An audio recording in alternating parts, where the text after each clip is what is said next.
कर्ममयी प्रेरणादात्री पुरुष पाई कर्म प्रेरणा वैज्ञानिक जीवन स्वरूप कविर कल्पना नेत्र से गोटे समाज गठन पालन और संचालन क्षेत्र नारीर भूमिका असामान्य होता है।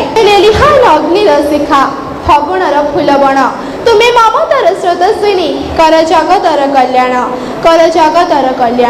हे नारी तुम्हें अग्निर शिखा तुम्हें फगुणर फूलबण परि सुंदर और कोमल तुम्हें प्रेम और ममतार बहुत नदी तुमर जन्म ए जगतर कल्याण पाई। महात्मा गांधी मतरे women is the companion of man gifted with equal mental capacity. नमस्कार एठारे उपस्थित थिबा वरेण्य विचारक मंडली पूज्य गुरुजी गुरुमा को मोर प्रणाम। एठारे उपस्थित थिबा मोर समस्त छोट बड़ भाई और भौणी मानक मु स्वागत जणाई मोर वक्तव्य नूतन भारत गठन में नारी मानकर भूमिका विषय संक्षेप में आलोकपात करने जाऊँगी।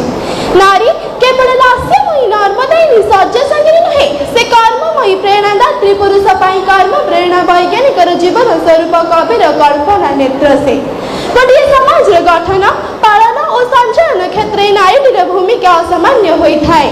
तेणु तो मनु कही जत्र नार्यस्तु पूज्यन्ते रमन्ते तत्र देवता। वर्तमान पुरुष प्राधान्य समाज मध्य नारी निजर अपूर्व साफल्य प्रदर्शन करिबारे सक्षम होइछि। नारी और पुरुष एही द्वयंकु नहीं समाज गठित। समाज रूपक गोटे मुद्रार नारी और पुरुष हेउछन्ति दुईटी पार्श्व सदृश। समाजर वास्तव उन्नति पुरुषर उन्नति हेले होई न थाए बरं समाजर वास्तव उन्नति होई थाए जतबेले गोटे नारी घर कोणरे मुह न लुचाई घर बाहर को पाद काढ़ी थाए। मो मतरे आम भारतर उन्नति सेतबेले संभव हेबो जतबेले गोटे नारी दलित शोषित निर्यातित हेबो नाही। समस्त क्षेत्र रे निजर सम्मान को से सर्वाग्रे उपस्थित कराई परिबो। वर्तमान आम भारतीय नारी समस्त क्षेत्र रे उन्नत।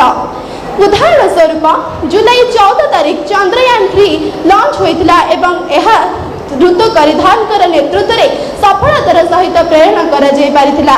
निकट अतीत में आम ओडिशार मयूरभंज जिलार जड़े आदिवासी महिला द्रौपदी मुर्मू समग्र भारत राष्ट्रपति पद में नियुक्त होई पारिथिले। नारी केबे अबला दुर्बल रही नहीं कि आगक मध्य रहिबो नहीं।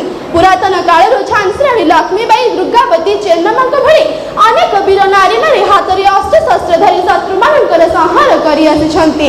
वर्तमान हमर विश्व 21 शताब्दी रे पदार्पण करि सारिछि। एही दशंधि मध्य आम नारी मानकर गुरुत्व को उपलब्धि करबा आवश्यक। कारण नारी छाया जननी भगिनी से सर्वहर धरित्री सर्वसहारिणी रणचंडी से संतान प्रति वात्सल्यता स्वामी प्रति प्रेम गुरुजन प्रति भक्ति समस्त कार्य को सफलतार करिबारे गोटे नारी। सेथिपाई तो कहा जाइछि केतबळे नारी मदर टेरेसा भली कोटी कोटी लोकंकर मां बनी तांकर सेवा करि पारे तो केतबळे नारी दुर्गावती परि हाथ रे अस्त्र धरी लोक मानकर सहार करि पारे।